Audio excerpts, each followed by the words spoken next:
The afternoon sun cast long shadows across the quiet Birmingham street. It was Thursday, September 22nd, 2022. The clock had just ticked past 3 p.m. when a car rolled to a stop. What happened next would shatter the silence forever. Within minutes, a carefully orchestrated plan would explode into chaos.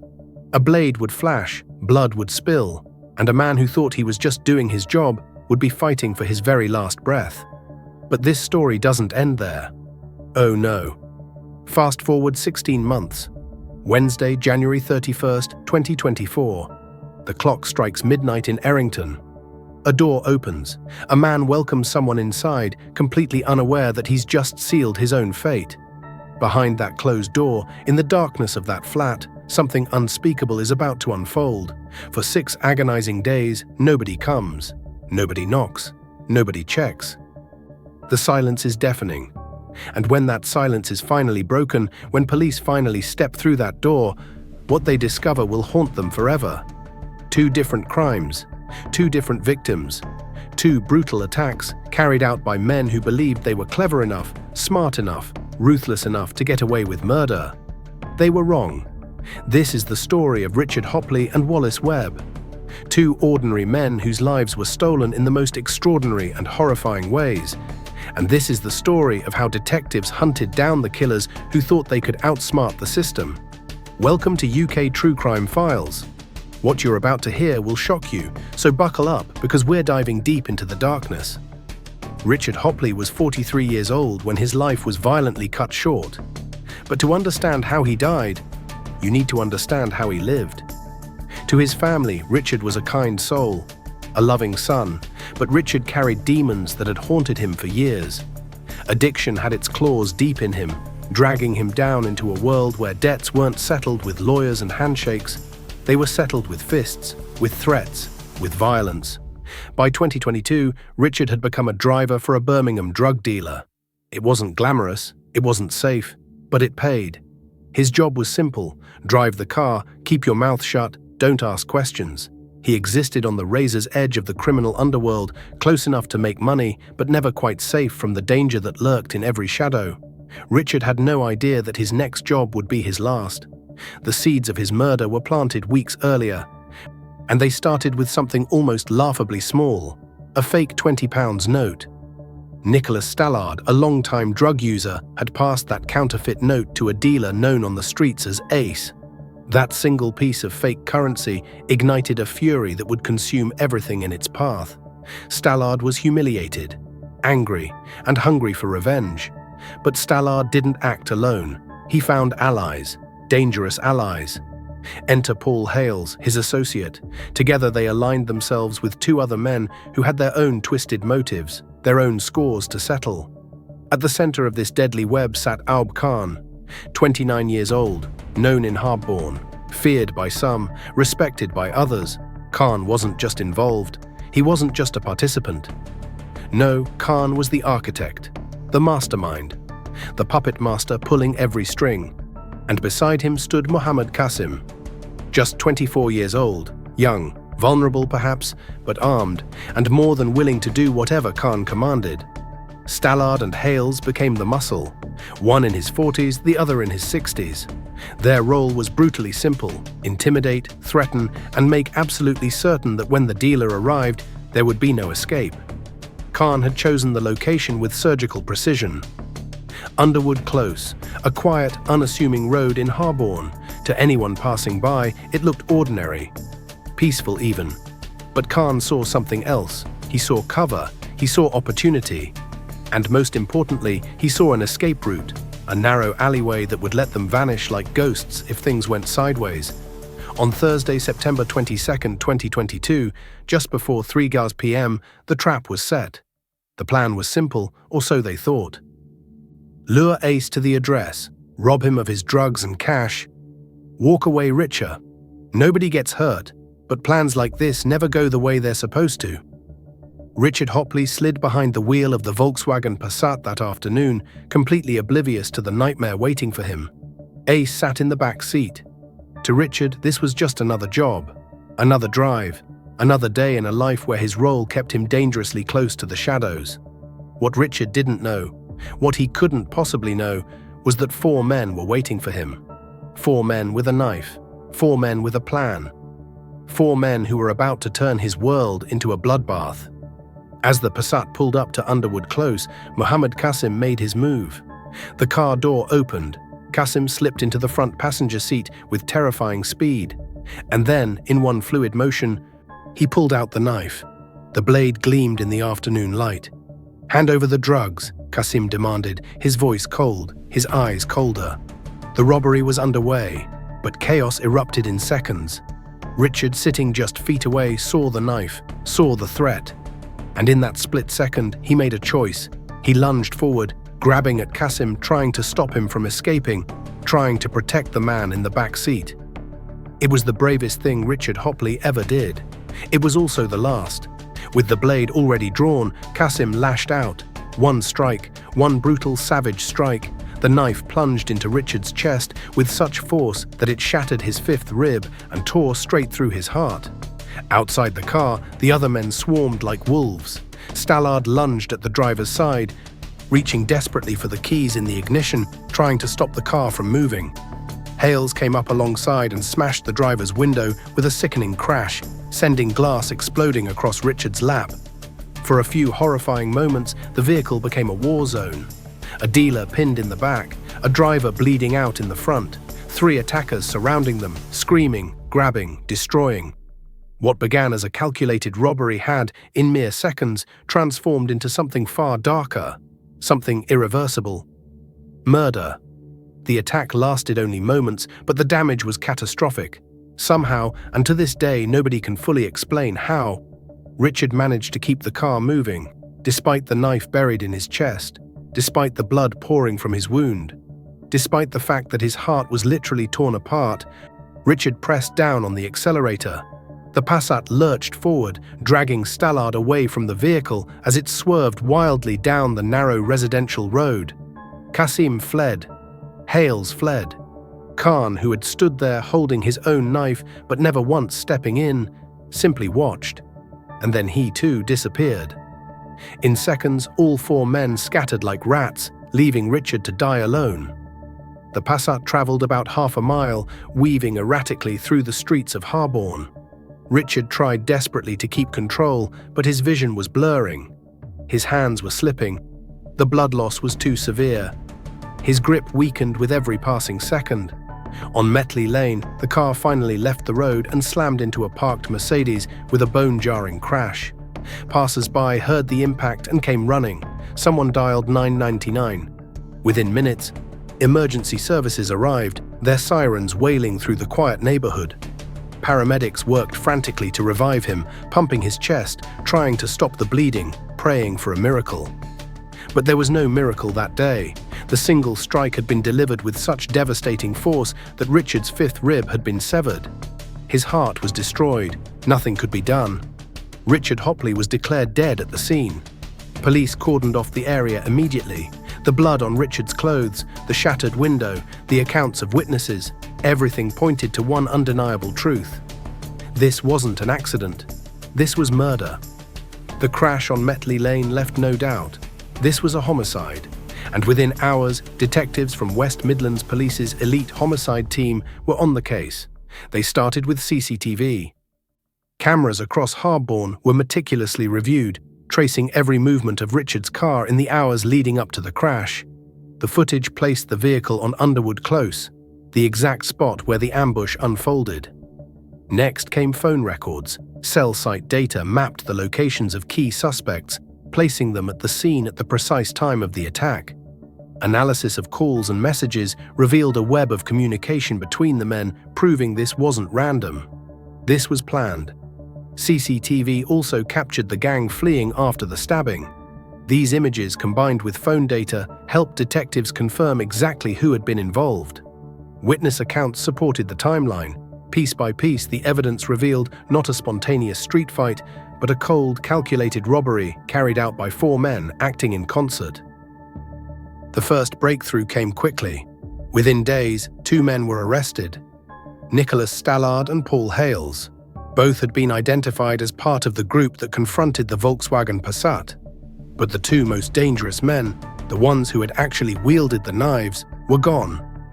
Mohammed Qasim, the man who delivered the fatal stab wound, fled to Pakistan within days of the murder. Aub Khan, the mastermind, the architect of the entire plan, also vanished overseas, believed to be in Pakistan as well.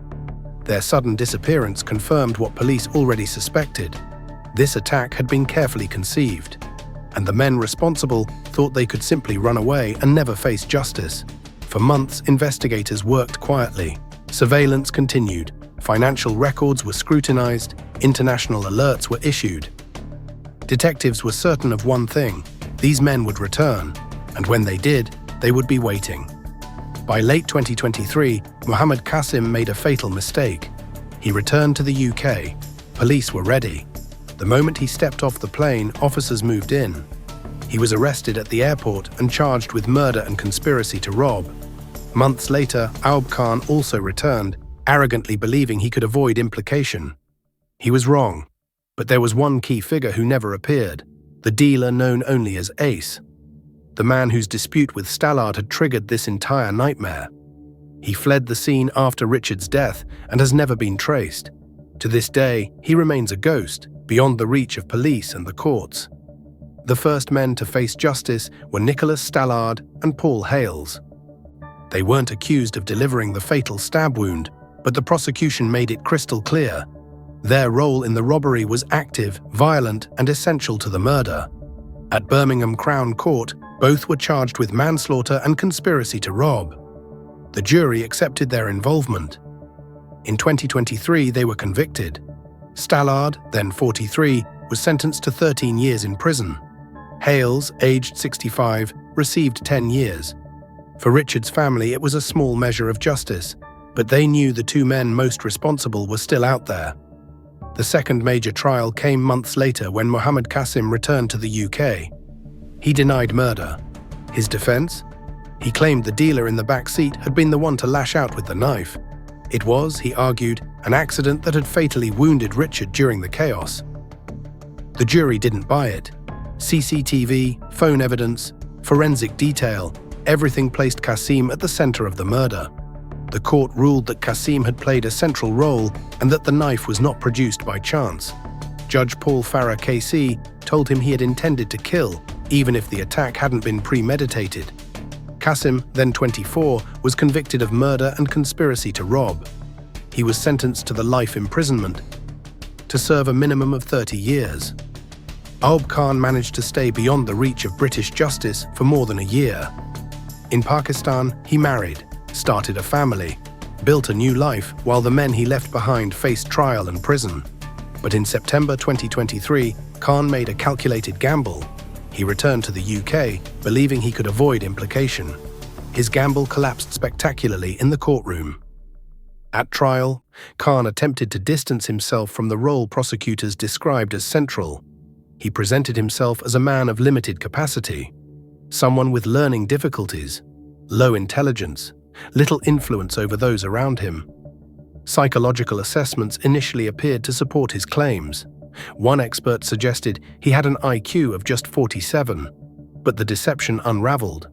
A second psychologist reviewed his case and concluded Khan was of average intelligence, fully aware of his actions and the choices he had made. The court was told Khan had deliberately exaggerated his difficulties during the first assessment, attempting to mislead experts and downplay his role in the crime. At one stage, the court even heard comparisons with the 1995 crime thriller The Usual Suspects. In that film, Kevin Spacey's character, Roger Verbal Kint, convinces police he's a harmless disabled man caught up in events beyond his control. Only at the very end is it revealed he's actually the elusive criminal mastermind. Like Kint, Khan tried to play the role of the innocent dupe. But unlike the film's character, Khan's illusion was exposed before the jury. The jury was also told that Khan had waited until his co-defendants had been convicted before returning to Britain. Judge Paul Farah KC described him as the architect of the plan, the dominant force among the four. The jury convicted him of murder and conspiracy to rob. He was sentenced to life imprisonment, with a minimum term of 30 years before parole could even be considered. But our story doesn't end with Richard Hoppley. because while justice was slowly grinding forward in Birmingham's courts, another tragedy was unfolding. Another life was about to be stolen. Another killer was about to strike. This time, the victim was Wallace Webb. At the heart of this second case were two very different men whose paths crossed in the early weeks of 2024. Wallace Webb was 65 years old. To his neighbors and those who knew him best, he was remembered as kind-hearted, compassionate, and deeply committed to fairness. He had once served briefly as a local councillor, motivated by a genuine desire to help others in his community. In more recent years, he worked as a chef in a care home, where colleagues said his love of cooking and care for people shone through. His family described him as someone who would do anything for anyone. But behind that public warmth, Wallace lived a quieter, more solitary life. He occupied a flat in Cranley House, a tower block on Boldmore Lake Road in Errington. He was single, and those closest to him knew that he sometimes turned to Birmingham's gay village and online chat sites to meet people. His brother, who lived abroad, kept in touch regularly, often through Skype calls. The man who would eventually take Wallace's life was 25-year-old Sikandar Hussain. From Errington himself, Hussein's life looked very different. He came from a low-income background and carried with him a history of instability. Reports from the trial revealed he often used dating apps and websites to meet men. He told investigators he was bisexual and admitted to having had multiple relationships with older men, some of which included being paid for sex. Hussain later claimed he was vulnerable, presenting himself as someone with a very low IQ, someone who had been exploited by others. How exactly the two men came into contact remains guarded. Prosecutors suggested it was through one of these online or social avenues, though neither side provided a definitive account. What is certain is that by the end of January 2024, Hussain and Webb had arranged to meet, an arrangement that would end in violence, in betrayal, in murder. On the night of Tuesday, January 30th, 2024, Wallace Webb left his flat just before midnight. CCTV cameras tracked his blue Hyundai as it made its way towards Frederick Road in Gravelly Hill. At around 2:40 a.m., the car flashed its headlights at the corner of Hunton Hill, where a lone man, Sikandar Hussain, was waiting in the shadows. By 2:55 a.m., the car returned to Boldmore Lake Road. CCTV outside Cranley House recorded both men entering the building together. Hussain was seen carrying a backpack. It was the last confirmed footage of Wallace alive. Inside the flat, the timeline was chillingly precise. At 3:07 a.m., Wallace's smart television was activated, with records later showing searches linked to adult content. At 3:37 a.m., his mobile phone was last used. Less than 15 minutes later, at 3:51 a.m., a purchase of £128 was made using his bank card. Prosecutors later argued that this first transaction must have been carried out inside the flat while Wallace lay fatally injured, or perhaps already dead. At 3:58 a.m., CCTV picked up a figure leaving Cranley House. The man was carrying both a backpack and an additional bag. Investigators identified him as Hussain. After this moment, Wallace Webb was never seen alive again. For nearly a week, no one in Birmingham knew what had happened inside Cranley House. Wallace lived alone, but he kept in regular contact with his brother. The two would speak twice a week over Skype. When days passed without an answer, concern began to grow. By the sixth day, his brother knew something was terribly wrong. He raised the alarm with West Midlands Police. On the morning of February 6, 2024, officers went to Wallace's flat on Boldmore Lake Road. With no response, they forced entry into the high-rise block. What they found inside confirmed their worst fears. Wallace was discovered lying in his bedroom. He was naked. His body was already showing signs of decomposition after several days. Blood patterns inside the flat suggested the violence had taken place there, and that Wallace had little chance of escape. The scene was grim, horrifying. Forensic examination quickly identified multiple stab wounds, the most severe to his neck. The injuries had caused catastrophic blood loss. Experts were able to narrow the time of death to the early hours of January 31st, aligning perfectly with the CCTV and digital evidence later presented in court. The flat itself showed no signs of forced entry. There was no ransacking, no indication of a burglary gone wrong. Everything pointed to one chilling conclusion. The killer was someone Wallace had willingly let inside. Prosecutors later described the killing as targeted, calculated, and cruel. They told the jury this was not a random break-in or an unplanned scuffle, but a deliberate act within the safety of Wallace's own home, a space where he should have been secure. From the moment officers stepped out of Cranley House, the case was treated as a homicide. Detectives from the West Midlands Police Homicide Team took over, beginning the urgent task of piecing together who Wallace had been with in his final hours, and why his life had ended in such a brutal way. The first and most telling clue was the CCTV footage already discussed. Added to that were Wallace Webb's financial records, which provided a precise timeline of transactions, and ultimately solid and undeniable evidence against his killer. While Wallace Webb's body remained undiscovered inside Cranley House, his killer wasted no time making use of what he had taken. Within hours of leaving the flat in the early morning of January 31st, Sikandar Hussain began spending. One of his first acts was to set up an online Tesco delivery to his own home. The order, placed using Wallace's bank card, totaled more than £255. It was a bold move. The goods were arranged to be delivered directly to Hussain's own address, leaving behind a clear digital trail. His spree didn't end there. Later that same day, he used a stolen card to buy food at a Big John's takeaway on Sutton New Road in Errington. In the days that followed, he continued to make purchases at local shops, including Costa and other branches of Tesco, spending well over £400 in total. Not content with the cash already obtained, Hussain even went so far as to contact New Day Finance in an attempt to have a block lifted on one of Wallace's credit cards. Investigators later revealed how this showed not only his opportunism, but also his audacity. He believed he could continue draining the accounts without consequence. Perhaps most chillingly, Hussain returned to Cranley House in the days after the killing.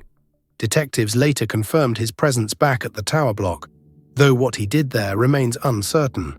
Whether it was an attempt to retrieve something or simply a show of arrogance, it added to the picture of a man who felt untouchable. Throughout this time, Hussain showed no sign of remorse and made no attempt to disguise his involvement. The very actions he took to benefit himself in those days became some of the most important evidence against him. Digital records and CCTV evidence pointed to one name: 25-year-old Sikandar Hussain. On February 7, 2024, just a day after Wallace's body had been discovered, officers moved in and arrested him at an address on Ingleton Road in Birmingham. From the very beginning, Hussain tried to distance himself from the killing. His first explanation was elaborate.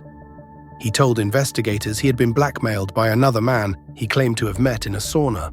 According to this story, he had only been looking after Wallace's belongings under duress, and others were to blame for the violence.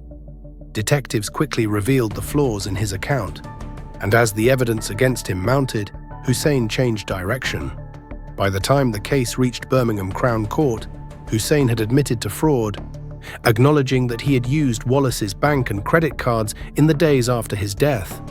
But on the charge of murder, he pleaded not guilty. He claimed instead that he had acted in self-defense, insisting that Wallace had attacked him first and that the fatal stabbing was not deliberate. The trial lasted 4 weeks. Prosecutors showed all the evidence we've already discussed, and the complete lack of any evidence to support Hussain's version of events. After more than 10 hours of deliberation, the jury delivered its verdict. Hussain was found guilty of murder. He had already admitted fraud by false representation, but the murder conviction sealed his fate. In January 2025, at Northampton Crown Court, he was sentenced. The judge described the crime as heinous, calling Hussain's behavior callous and remorseless. He was ordered to serve life imprisonment with a minimum term of 21 years before he could even be considered for release. 2 different crimes, 2 different victims, both carried out by men who believed they were clever enough to get away with it. Richard Hoppley, a driver just trying to survive, was murdered in broad daylight during a robbery that spiraled out of control. Wallace Webb, a kind-hearted chef, was murdered in the privacy of his own home by someone he had welcomed inside. Both men deserved better. Both families deserved justice, and thanks to the tireless work of West Midlands Police, justice was served. Muhammad Qasim, life, minimum 30 years. Aub Khan, life, minimum 30 years. Nicholas Stallard, 13 years.